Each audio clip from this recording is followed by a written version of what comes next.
or we're cutting this initial part out, so. No, I'm not doing that. All right, hey. Episode 2. Yeah. All about So, communication. I've been conflicted. Personally. Conflicted. Conflicted, whatever. Doesn't matter. Conflicted. She's always the one with words that are more appropriate than me. So conflicted. Yes. Conflicted. But there's so many topics we'd love to cover. But I think most couples would agree that communication is one area that we could all improve on. And one of those reasons that I kind of had a struggle on what should we talk about next? I mean, there's so many awesome topics we could cover. And even foundational things. Our cat is saying hello. That would be really good. So it doesn't matter. But at the same time, both Chelsea and I decided we're going to talk about communication tonight. So yeah, because I feel like, everyone says you should just talk to your spouse more. But if you're just talking more, but if you haven't learned effective communication skills, it's not going to make things better. It's probably going to make them worse if you can't work through issues. I don't know about worse, and I'm not saying you're wrong. It depends on the couple. Definitely not better. But probably. However, yeah, you're right. It probably you're not going to see any significant improvement. So no. Regardless, I think everyone can agree that communication is very important. And a couple being able to express themselves, their feelings, be heard and understood by their spouse is really a key to solving other potential problems that could exist within a relationship. So let's put all of my reservations aside and just dive right into it. So communication is what we're talking about tonight. So one thing I wanted to follow up on is last week I expressed in our podcast that we did an initial marriage assessment independently, but yet kind of together. It wasn't like you can't talk to your spouse during this assessment. We worked together. She did hers by herself. Not because I didn't care because I was at work or whatever. She did her part of the assignment. And then when I sat down and designated that time to assess the areas that we were looking at for that marriage study, we worked kind of together, but I still left my assessment. It was my final answer, even though Chelsea was there with me. And I expressed that she didn't necessarily agree with all of the things that I thought. No, I think it was not even don't agree. It was more like, what? Completely disagree. Completely disagree. On like some things. Sure. So but we already said that last week. Right. We were not on the same page. Yeah. Because there wasn't much room for growth in how I rated us. Yeah. So I communicated, I didn't recall at the time, but today I reflected on how I rated us in regards to communication, because that's what we decided to speak on tonight. I rated us an 8. So not bad, but Chelsea and her scholastic experience associated that with a C. Yes. Not necessarily true. I still thought that we communicated relatively effectively, but we had some means of miscommunication or misunderstanding, whatever label you wanted to throw on it. We still had some room for improvement to where I'd express myself, she would express herself, and we would be talking in a much more efficient way where we were understanding the perspective and the message that both of us were trying to communicate. So I wanted to share that. Just a little reflection on the assessment we did. So with that, most of you know I'm in the military. If you don't, I am in the military. So one of the phrases that we often use, and you'll probably hear several military phrases, is not necessarily this particular phrase, but you'll notice some military phrasing, is shared understanding. That's the ultimate goal, right? I want my wife to understand exactly the feelings, the words, the feelings, emotions. There's a whole basket of different things that we're feeling, and we want to communicate that as efficiently as possible, be understood, be heard. And a lot of times that's the most important part, wouldn't you say? I think that two of the most important things are communicating to understand and communicating not necessarily in a way to be understood or be right. You know, I think a lot of miscommunications happen when we come into it thinking, this is my perspective, this is the outcome that I want from this conversation. And it's just not a productive method. But communicating to understand. And Right. so, you know, expressing feelings. And I think that was one thing that has been helpful for me is this concept of staying in your circle. And so that, you know, different skills we've learned of communicating is, you know, saying, when you do this, I feel this way, or it makes me feel this way. Because you can't argue about how someone's feeling. It is what it is. And so I think it's helpful for me to be able to express how it's making me feel. So for example, we're gonna talk about different conflict patterns, because I think that that's probably the biggest bottleneck where people come up to issues in communicating effectively, is just not understanding that. But so for when Zach gets, we call it passionate about something, his words can get very sharp. She calls me prickly. Prickly. Yeah. Yes. Like, to me, I feel like I'm being attacked with very sharp instruments that are just words. And I know, I mean, we've been married long enough. I know it's not his intention to hurt me, because our intention is never to hurt each other intentionally. So just when we're communicating and, you know, he's starting to get passionate, I'll say, honey, your words are getting a little sharp. And he knows that's his indicator to just, you know, tone it down just a little bit. It's when you take a big gulp and you're right. like, Bring the emotions Right. down.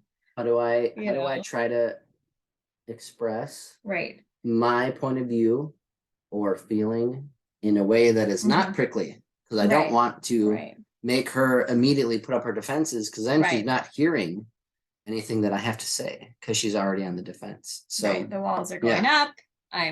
I don't want to hear anything he has to so say. maybe I'm getting those knives out too early. We'll talk about that. Maybe, yeah. We're gonna, like I said, we're gonna dive into that, because I think that that's so important. But I had someone send me a message talking about this, that just having this stance of like, I'm right, you're wrong, very saying the same things but completely from different angles, and how we think differently. I think this is true for most men and women, is that men are very compartmentalized. So Zach has an empty box. I don't know if we mentioned this last week, but he can literally think about nothing. I do not have that. I literally am like the computer of all the tabs are It's our open. escape. Everything's running. I have this mental picture when he's having me recall something to memory or from memory. I picture a woman in my head rifling through boxes, throwing stuff in the air and say, not in this box, next box, you know, and rifling through them like, It's like a SpongeBob episode. Yeah. right. You know, and I think a lot of times we're saying the same things, we're just saying it from completely different perspectives. And so this message I got, she was saying, or no, actually he was saying that describe, you know, if something has 90 degree angles and 40, like, what is it? And she said square and he said rectangle, and technically they're both right, but they're just coming at it completely from different angles. And so that's been helpful for us, is knowing that we want to go the same direction. And like you said in the very beginning, that this shared understanding is the goal. Right. And to express our feelings freely. Yeah. But also that we're trying to get to the same Sure. end. And an important thing to acknowledge within the realm of communication, and I know that Chelsea already alluded that conflict is also closely related to communication, because most of the time we don't, in our memory bank, we don't always recall, hey, that was a really good conversation, but we remember those really difficult conversations. But conflict is addressed so much so, you know, in the realm, you can't address a conflict without communicating or being effective at communicating. You can't resolve that conflict if you don't communicate effectively. So they're very closely knit. They're not entirely the same, but they are very, very similar. And your ability to get through something in regards to conflict does rely on both of your ability to communicate in a very efficient and calm manner, because the end goal is shared understanding. If you, as Chelsea would describe, some of my negative communication habits would be getting prickly, that does not, Passionate. that doesn't bring both of us to conflict Right. resolution. It doesn't bring us to shared understanding, because then that causes her to maybe retract into her comfort zone or take a firmer stance on her particular perspective. And it doesn't create that shared understanding, because we both put ourselves in a corner. So do we want to like let go some of our verses for today early? Because it really kind Sure. of fits in Yeah, here. no, I think Sure. so. I think it's perfect. So I know Chelsea wrote a verse here, which we'll talk about later, but James chapter 1, verses 19, the latter half of the verse, says, let every person be quick to hear, slow to speak, and slow to anger. And if you implement that principle and you resonate with that prior to having a challenging conversation, that will posture you to really make some ground. Because even though your spouse or your significant other may not agree with you, at least you can communicate in a space where you feel comfortable expressing your feelings. How many of us might have felt intimidated or threatened? Well, if I express my feelings, it's going to be misconstrued, it's going to be misunderstood, and I'm not going to be fully heard in how I feel and what end result you're looking for. It's just going to be challenging to get to that point if one or both of you approach it with frustration, anger, or you're not willing to listen and not just, hear the words, but listen, take it to heart.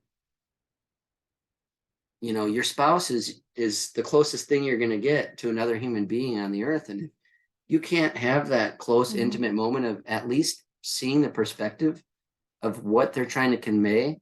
It's going to be really challenging to, I don't want to say compromise, because I hate that word. I hate that word. Yeah, everyone hates because that that means everyone loses. Yeah, Nobody yeah. actually wins. Chelsea You hates compromise. but you know what I I'm gonna mean. get prickly about it. At least come to a understanding between Yeah. each other about how your significant other views that conflict, that topic of discussion, whatever it is, it's going to be a challenge. So Yeah. if you come to it with, that patient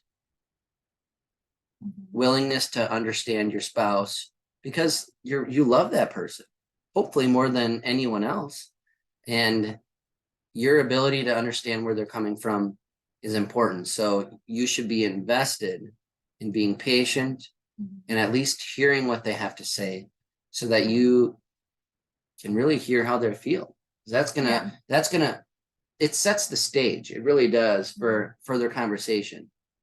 And kind of going back to what I initially talked about, where we thought, I at least my assessment, we were an 8.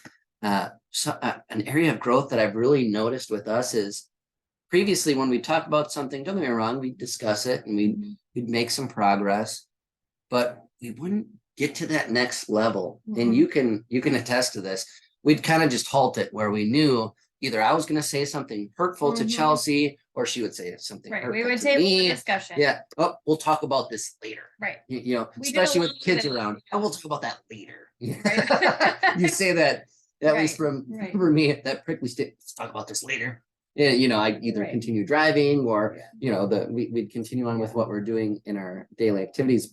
And we table that for later. But it wasn't like we were like putting up a wall in a house and, each time we would work on the wall a little bit more. No, every time we would knock the wall down, and we would never actually build a house. Sure, we wouldn't come back to that and go deeper. We would start at the exact same place every single time, and we wouldn't be able to get through it. I think one of the best communication skills that has been helpful for me is along the lines of listening to understand, is, not listening to reply. Because when we're listening to reply, we're not actually listening. And so if we're taking notes on how to attack their vulnerabilities. Right. So I think one of the best frameworks for this is to say back to them what it is, a clarifying statement of basically reiterating what they're saying. So I would say, okay, so what you're saying is, or what you said is this, and I'm interpreting it as this. Is that correct? Yeah. So then it offers them the chance to say, no, that's not exactly how I'm feeling, or that's not exactly what I meant. Right. And they can clarify to you so that you're on the same track and moving in the same direction of right. trying to understand the other person, trying to understand. I don't know if we'll ever fully understand the perspective of the other person because we think differently. It's impossible. Yeah. I think we think differently, but we have that shared direction. And we also know that at this point in our marriage, we never do anything to intentionally hurt the other person. Right. So if a word is said or something that just doesn't feel good, we know that we are at a stage where we know, I know you didn't mean to hurt my feelings when you said this, but Right. and I'm able to express, it really hurt my feelings when you said this, or you said it this way. And that's a really helpful technique if you do struggle or you're currently struggling with communicating, especially with sensitive topics. I mean, every couple has topics or how you discipline your kids, how you run the household, how you or your spouse contributes in the relationship. There's sensitive topics in every relationship. And then there's how to load the dishwasher, right? Do we load it the same? No, we do not. No. But is it loaded at the end of the day? Right. Yes, it is. And that is that, right? Yeah. That's the same direction. So it goes back to a classic phrasing that I've heard in the past. I could not tell you where I learned this, but it's not my principle. I'll at least share that. But and it resonated with me when I heard it, and I continue to practice it in the way that I communicate, even in a professional setting. Because there's what you meant to say, there's what you actually said, and then there's what was actually heard. So those are three different concepts that illustrate the different perspective of which you are based on the relationship of all the parties involved in the communication. Now that doesn't mean more is better, more words are better. That's not what we're getting at. However, going back to Chelsea's point, is sometimes it's a good practice to almost do a back brief. Like, is this really what you meant to say to me? Or is this really how you're feeling? Because it might be a reality check also of, wow, I can't believe my actions or words were affecting you in such a negative way. And because you love that person, that will make you reflect and say, maybe there's a better way of me communicating this particular message or feeling that will produce progress in being close with your spouse and understanding your spouse. So I just think that kind of hits home on things. So yeah, that question back to your spouse sometimes when you don't quite understand exactly how they're feeling or you want to clarify is really helpful, for sure. I think just expressing expectations as well. So I stay home full time, you go to work. I think just having those conversations of what is it that you're expecting here? We do this when we go on trips now. And it's been so helpful for us to say, the last podcast you said I was too OCD in my schedule. Right. But I'm more OCD in our expectations because I don't, just from my childhood, I taught myself very quickly that if I didn't have expectations, nobody could ever let me down, which is not a healthy thing in marriage, because I think it's a good thing to have healthy expectations. Sure. But if you're not communicating them, your spouse is not a mind reader. They're going to let you down. Right. And just understanding we're all human. And so we're going to let each other down. But when we go on vacation, before we go, we'll say to each other, like, what do you really want? Or like, what's your goal of this What's trip? your goal? Yeah. What's your goal? And how much time do you plan on spending with just me? Is this a kid-oriented trip? Are we networking with other professionals? What are we doing? Yeah, that's really helped us to set those expectations. And so then we both feel like we have an amazing trip because, like the last time we went to Jamaica, we had this conversation and it wasn't just us going, it was like pretty much all of Zach's family, all the adults, his parents and siblings and their spouses. And, I'm more of a, let's relax, let's sit by this beach. I also love snorkeling, Yeah. and Zach's I not want to super. snorkel and read by the pool. Yeah, like is that's me, like, Chelsea's primary objective. Totally, I'd be totally fine with that the whole time, but he is much more social than I am in vacation settings. And of course it's his family, he wanted to be around them. So there was one day towards the end of the trip where I went off and I snorkeled just in a little cove there, like right next to the pool. And he hung out with his family. And because we had already expressed that expectation ahead of time of different things we wanted, I didn't it feel was like, great. yeah, I didn't feel a hidden obligation. Yeah. Like, well, I guess I have to snorkel with Chelsea. Right. And I didn't feel like the whole time I was snorkeling, like, oh my gosh, like he's over there, he's gonna be so mad at me because I'm doing this. Like, I Yeah. got to enjoy my time by myself, staring a barracuda in the face and freaking the heck out. But it was just really good to Right. have that ahead We were of time. both benefited simply Yeah. by expressing what What are do you want looking this for trip? out of this portion of the trip or whatever, Right. or even every day. Hey, Yeah. just do a follow-up. Hey, this is a 10-day vacation we're on. How am I doing in regards to the expectations that you had for the vacation? I mean, should we really?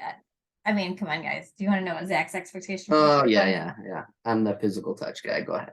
Oh yeah. So he just wanted sex every day, all day. Yeah. And I said, okay, that's great. As long as I get to go snorkeling. But there's Good. 24 hours in a day. Right, Yeah, right. plenty of And time food. for I wanted snorkeling. food, right? Yeah, that's good. Chelsea's love language is food. Yeah. Credit to Gary Chapman. Exactly. Food's not one of them, but it should be. It should be. It really should be. That's mine. Tacos. Okay, so where are we going here? We're kind of wrapping up with a personal story, or not Yeah. not the podcast, but what Yeah. I thought there. So we're just talking about a couple of different techniques that are good. So I think that takes us into, we already mentioned like staying in your circle, focusing on how you're feeling, instead of and how you're communicating and responding to your spouse. Really. Right. I think that leads us into, do we want to talk about tone, technique, and timing, or do we want to go into? I want to go into negative communication and conflict patterns before we go back to some positive stuff.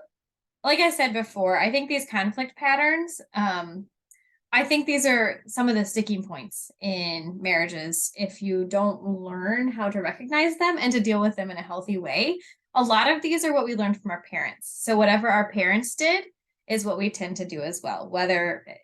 Most of the time it's completely subconsciously. Yeah. We don't even think about it, and not always. It's a bad thing. We can learn healthy habits from our parents too, but just understanding that if you look back at your parents and what they did in conflict, you'll probably see some similarities in how you deal with that as well. And if your parents didn't allow you to be exposed to the conflict that they had, that's true. You may have adopted your own way of dealing with conflict, whether that was how you experienced it in later stages in life, other close, relatives, friends. But either way, I think what Chelsea's trying to say is we adopt conflict resolution or communication techniques from people that we are surrounded by. So if you had that close-knit home, it may be your parents, or it could be a grandparents or aunts, uncles, friends, even whose relationships you were close to. So the bottom line here is about that it comes from somewhere. It does. Yeah, and we learn them. Yeah. And so I think that we translate that into like, what are we teaching our kids? And I think first and foremost is that conflict is a healthy thing. We used to think like we never fought. Like, that's a great thing. We don't fight. Like we never really fought. We just didn't. But I think that was our conflict styles coming out, that I just wanted to smooth it all over at all costs. And avoid. Yeah. Okay, so let's just go through them. So there's 4 different conflict styles. The first is withdrawal or avoid. I'll dive into that. The second is escalator. That's this guy. The third is negatively interpreting information. We actually both tend to fall into that category. And I'd say most people can say they've done that a time or two. Yeah. And then the fourth is invalidating someone else. That's more so like dismissing what your spouse is saying, minimizing what they're saying, putting them down. We don't identify with this one as much. It's just not so much our style. We definitely fall into the first couple camps with a little bit of the third. So, but just like, the 10 Commandments, we could all say at one point in time, we've probably done one of these things and it did not bode well. So with withdrawal and avoiding, for me, that is, taking yourself out of the situation. Silent treatment I was a master of the silent treatment. I remember doing this to my parents back in the day too, that it's just my natural tendency is when things get hard or frustrating or they don't feel good for me, I will just shut down. I won't say anything, and I would rather just go away and ignore it rather than feel the hard feelings and say the hard things and have the hard things said to me and work through those. And so it can be not helpful in marriage because, again, I thought we had this amazing marriage where, we never fought, right? Mhm. But it also meant that we weren't actually working through our conflicts and we were just kind of brushing them under the rug and ignoring them, and we weren't growing. Yeah, and progress comes from conflict resolution. Right. And if you never have the conflict because you avoid it, there's no Right. resolution, and it perpetuates like Yeah. a disease, Yeah. and just festers and Yep. grows. So Yeah. So I think for me, a healthy way or a better way to move through this has been sometimes I will write out my feelings because I am much better with pen and paper than I am with expressing through words, which is ironic that we have a podcast, but so sometimes if something is really, really hard, I will resort to that because I think it's much more helpful for me. I think just understanding that of myself, that I know when I'm shutting down, and the walls are going up and I've gone into self-protection mode, and just being able to recognize that quickly and to take some time if I need it, but then to come back at a set time. I think that that's been really helpful for us too, that sometimes it takes me a lot longer to process how I'm actually feeling and to put it into words. And so sometimes I just need a little bit of extra time to think through it when it gets hard. And also I think for me, falling back on that commitment of Zach is committed to me under God, that I know he's not going to leave. I think that is something that's really important, that has been for me as a withdrawer, to know that we can lean into these hard conflicts because we're not going anywhere. Right. We can be uncomfortable together and work through them because we have that security of that commitment that we've made and continue to make each day. And oddly enough, number 2 on the list is escalating, which I already let the cat out of the bag. I'm an escalator. I don't know if that's my military background or just things that I've observed from other relationships in my life or experience, but very true. I wouldn't say I've ever got to the point of scream yelling. No, So there's only been I think one time maybe in our marriage back when we were in college. Yeah. I guess we weren't married yet. Right. We were just dating or no, we were engaged. But despite the fact that we could say that wasn't yelling, I'm raising my voice where any passerby could acknowledge that that guy's upset. Which he already is a loud talker, so now he's really loud. There you go. Extra. So yes, I tend to escalate and try to emphasize that my point of view or my interpretation of the situation or whatever topic it is that we're having an issue with, my perspective is the right one. So, and kind of solidifying what I spoke to earlier about how we've made some progress in this is by me being aware of the fact that I tend to escalate conversations and avoiding that, or at least curbing it as much as I can, that makes Chelsea feel safer to express further how she's feeling, or for the conversation to progress to where she doesn't feel the tendency to withdraw, the tendency to avoid. And much like I said, I feel like we've improved from my initial rating of an 8, is we've been able to progress past some things that we normally would have. I would have escalated. Chelsea would have felt threatened. She would have withdrawn or avoided the conversation altogether. And we didn't grow our intimacy because we both just felt more comfortable avoiding it in the long term or asserting her correctness. And we didn't progress as a couple. So just the first 2 topics that we're covering tonight on patterns that are not successful. Right. As you can see the pattern, he leans in, I lean out. Right, That's not helpful. sure, We both need to lean in with gentleness and Yeah. that shared understanding and that mutual goal Yeah. of growing. Yeah. Right. Number 3 on the list is negative interpretation. So I Mhm. wrote down one specific example that I know has crossed our particular relationship. And although it's not a prominent one or one that we primarily run to in our tendency of trying to feel safe, when you negatively interpret, it can cover a broad span of things. We're just sharing one example between us, but I wrote down one. Is because I'm more inclined to physical touch. That's my primary love language, and it's not Chelsea's. Over Tacos. Just Tacos, kidding. sorry. No. Quality time and words of affirmation for sure. True. But over the course of 16 plus years now together, you could almost every couple here could understand that your desire for intimacy with your significant other is going to be different than your spouse. So therefore, conversations will arise where one communicates a stronger desire for time with their significant other. And so Sexy time. Let's sure, just say you can it. throw it on there. Yeah. So not even to hypotheticalize, to just be actual. I at times was hesitant to bring up the fact that I desired more time with my spouse for physical touch. And, there's that fear of, well, Chelsea's just going to say that all I want is, More sex. well, more sex, but, I only desired her in a physical manner and I didn't appreciate the quality of person she is. When you really dive down into it, I didn't just desire, sexual time with my spouse. I desired the intimacy on a much more different level, a much deeper level, a much more God, designed way of being close with my spouse, loving her, feeling loved by her, feeling desired by her, me desiring her.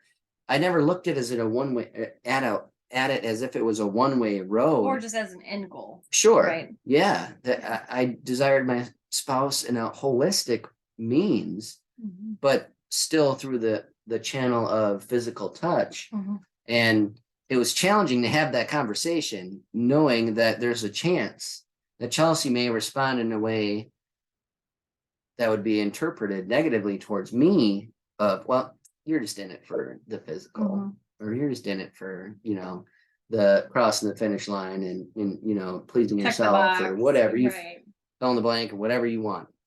But that's not always true. And I can say for most couples, that desire and love God, if one desires physical touch more than the other, that their motivation is not simply just to jump into bed. That's not going to fulfill their love tank. We use the word love tank. Chelsea's love tank, as she said, is tacos and tequila. No, I'm just kidding. No. Quality time Most and words of massages. affirmation. Yeah. Oh, back massage. But my love tank is, feeling desired, feeling loved by my wife.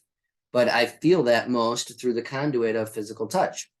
I can't change that. God made me who I am, and that should not be brought to a negative light. That's just who we are. We are going to have an intimacy episode coming up because Yeah. that's a big thing for us. But that we either work way, through, but, there should be no topics between Right. you and your significant other that you should be afraid to talk about. And that's really what we're trying to get at, is we've really learned that given the right perspective and knowing that you're there to understand your spouse, love your spouse in the best way that you can, communicating when approached properly should be something that you can do freely with your spouse without fear that it's going to be, gone awry. So I think a couple not that practical. there's not tough conversations, but Right. you should be comfortable in that. I think a couple practical things that have helped me with a negative interpretation is I heard a saying one time that said we want to be judged by our intentions, but we judge other people by their actions. Sure. And so I think that's helped me to reframe again. of assuming the best in my spouse at all times and knowing that he's not doing something for selfish reasons or to hurt me or whatever. So I don't need to assign those negative meanings and assumptions to anything he's saying or doing. Right. Because it is very easy to do. And sometimes, our brain, thoughts come into our brain. We can't control what we think, but we can control what we do with those thoughts. So say he's going to play golf, I could It's gonna happen. It's gonna happen.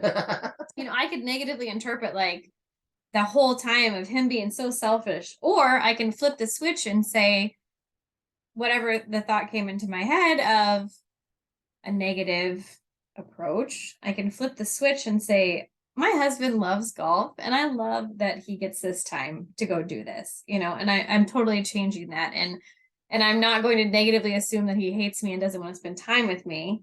I'm going to assume the best, that he thoroughly enjoys this. And I'm so glad that he has something that he can do, to relieve some stress. That's just enjoyable all around. Right.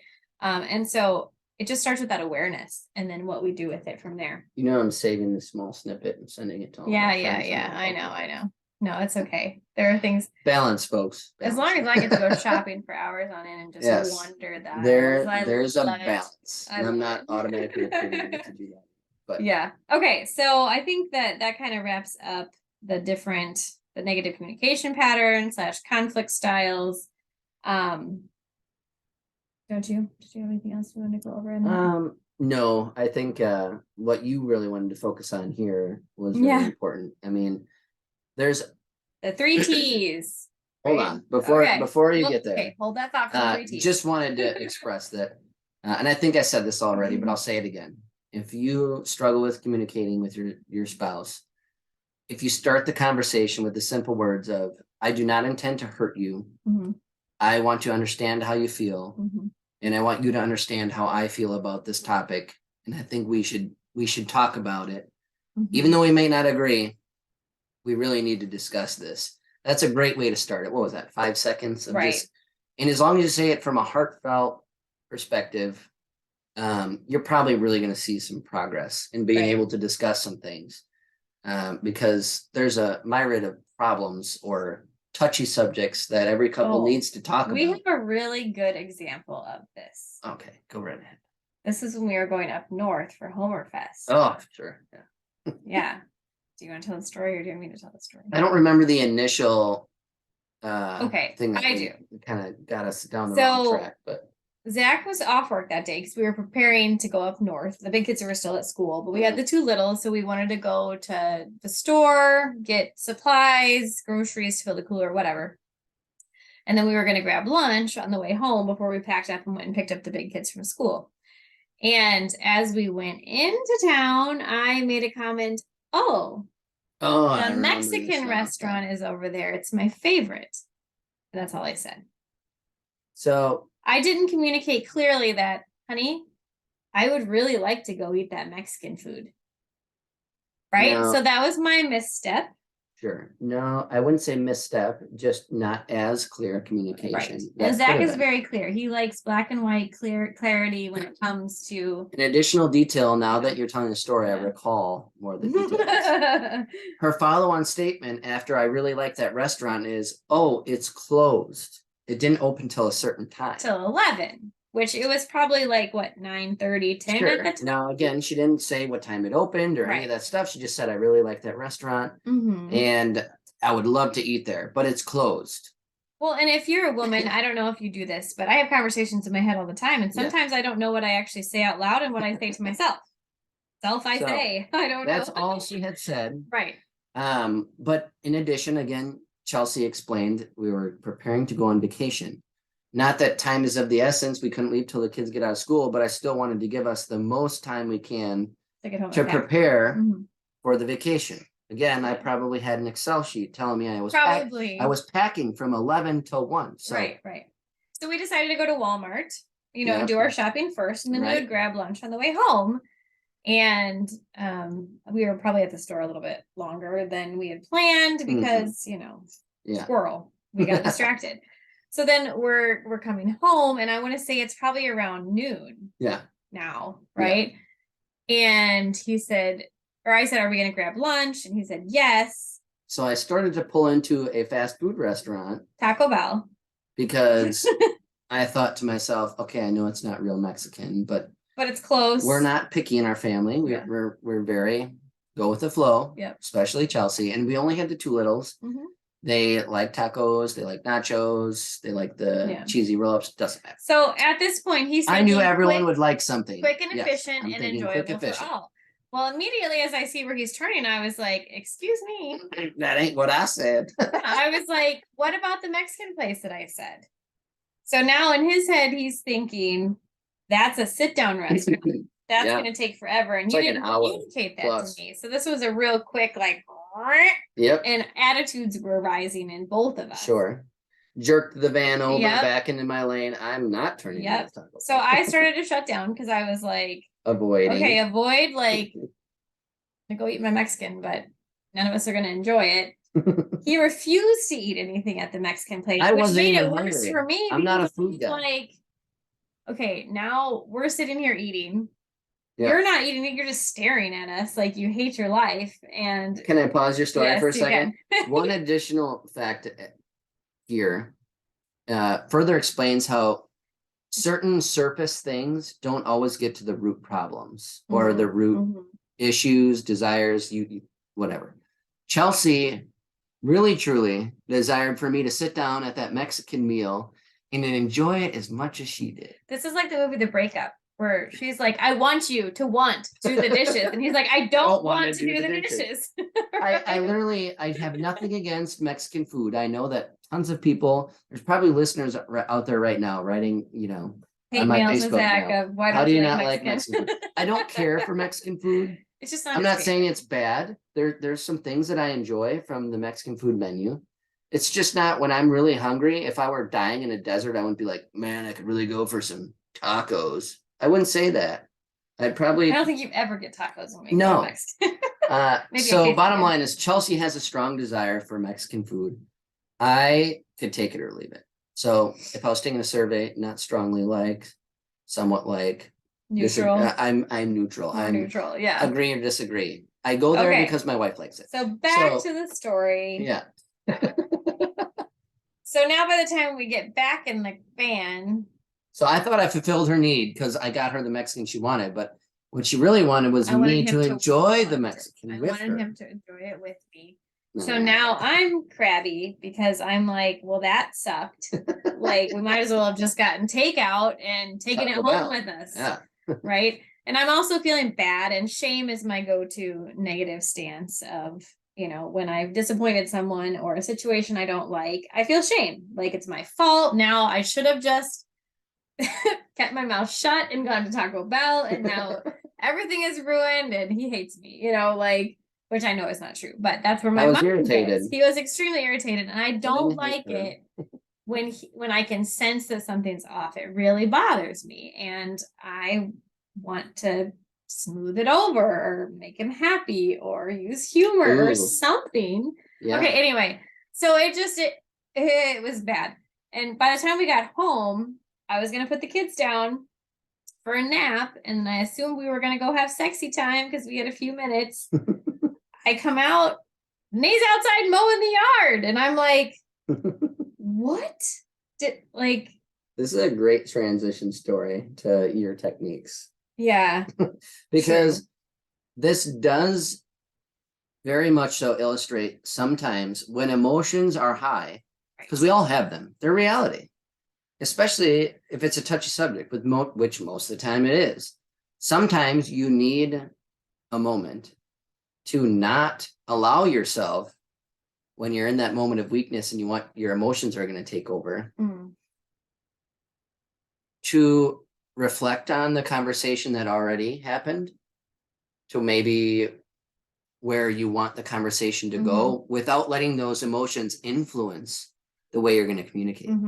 I wasn't ready to come to the table at the moment. I was still, I didn't understand Chelsea's perspective, which caused me to, I went into a spiral and I started Well, thinking a like, lot of different things of I what, started the spiral though, because I said the way that you want sex is like I want Mexican. yeah. That was a terrible, No, you said, It- I want you to like Mexican the way that no.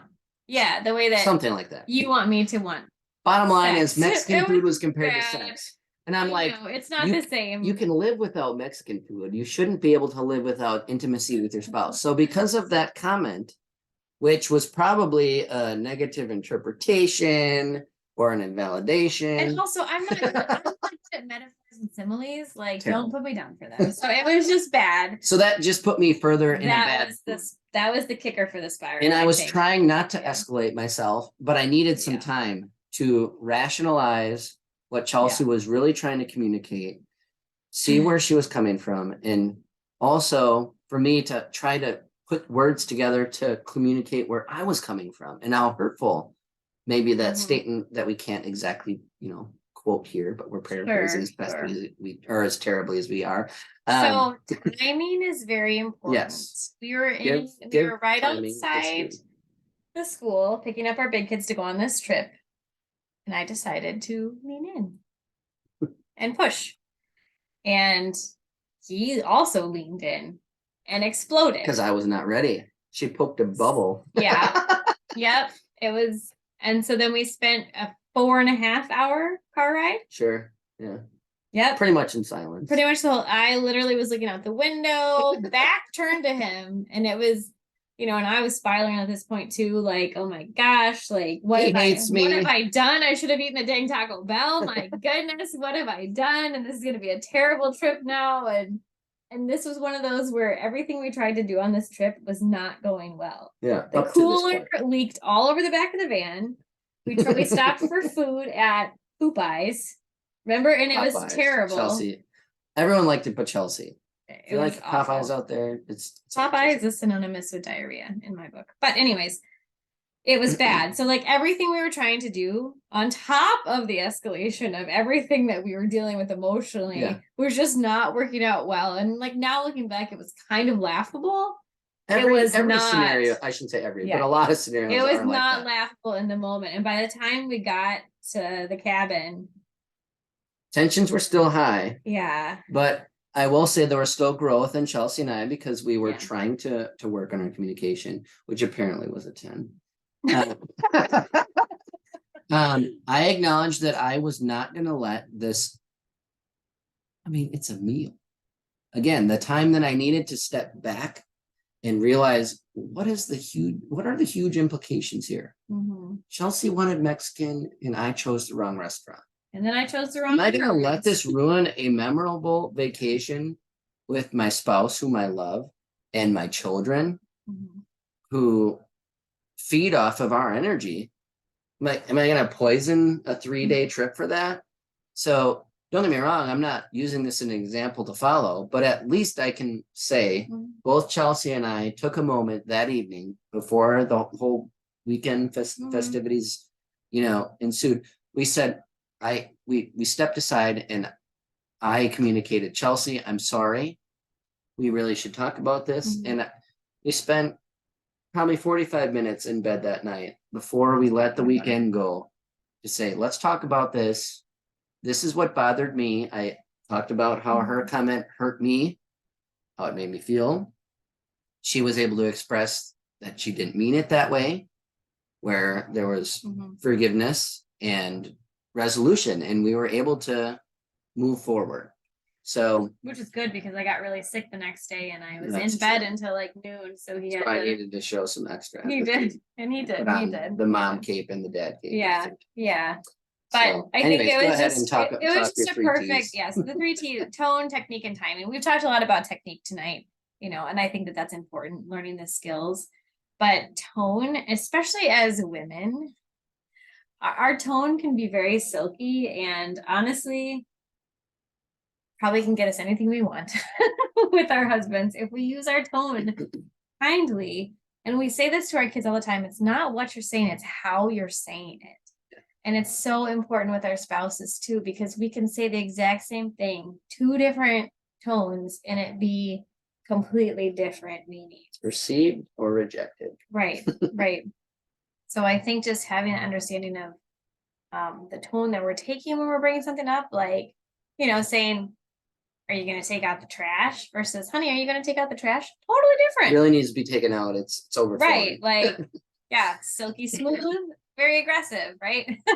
And then timing. So I love to bring up really hard conflict points in the car for some reason, maybe because he can't escape, Or just things that or when he's on the toilet, will overwhelm me. I mean, it's or true. like when he would We are walk talking in. to adults here. Like, Yeah. that's my time. I'm in my empty man box. I don't want to think about anything. I want to Right. look at meaningless reels, memes, or just sit there in my own peace. Yeah. And she'll come in and be like, hey, I want to talk about how our finances are drowning. I'm teasing, they're not. But Yeah, you know what I mean? yeah. She'll pull out the most serious topic of the Yeah. world and ask me my thoughts. And I'm like, my thoughts are get the heck out of the bathroom. Or we'll be in the car and I want to plan out our whole month. He's like, honey, I'm not looking at a calendar. I don't know. Bad I'm a timing. visual guy. You know? A lot of men are very visual. Yeah.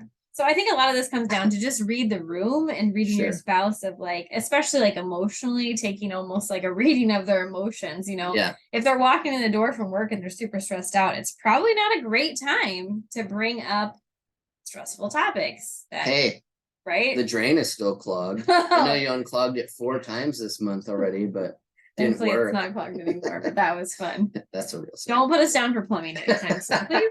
Okay, so this is getting really long. We wanted to wrap it up with a verse here, 2 Corinthians 12:9, which basically says that Christ's strength power is made edified through our perfect. weakness. Yeah, here we go. All right. Go ahead. 12:9.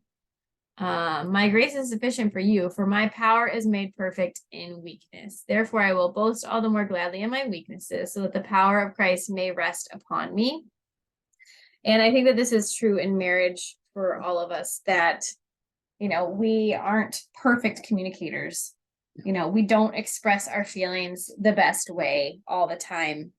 But just understanding that we're two broken people who are navigating marriage together, rooted in Christ, and that His grace can cover so much of our missteps and miscommunications, as long as we keep our perspective rooted in Him. And that's really where we're going with exceptional marriage, is that it's rooted in Christ, and it's not just good, it's so much more than what any of us could have ever hoped for. Right. Because we're committed to growth and understanding and, laying down our pride.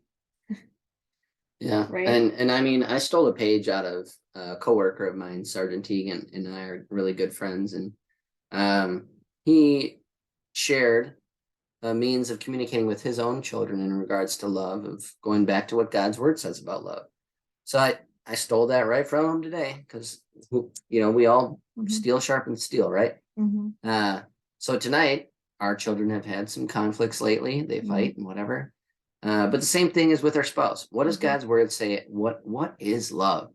So even when we talk about communication, if you're not coming to the table to communicate from a perspective of love for the other person, where you're patient, slow to anger, you're understanding, and your love is enduring, and you have the best interest of your spouse in mind, if you can do that, I mean, what better base to start from? Yeah. Right.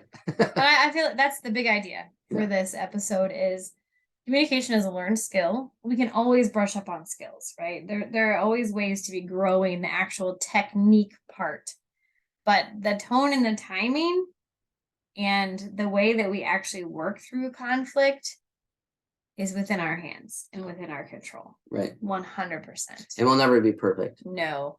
And So, that's where grace is sufficient. And be quick to ask for forgiveness when you acknowledge or find out or self-identify or spouse identify that, hey, you're in the wrong, and then move forward. So we didn't write this down. What are a couple practical tips?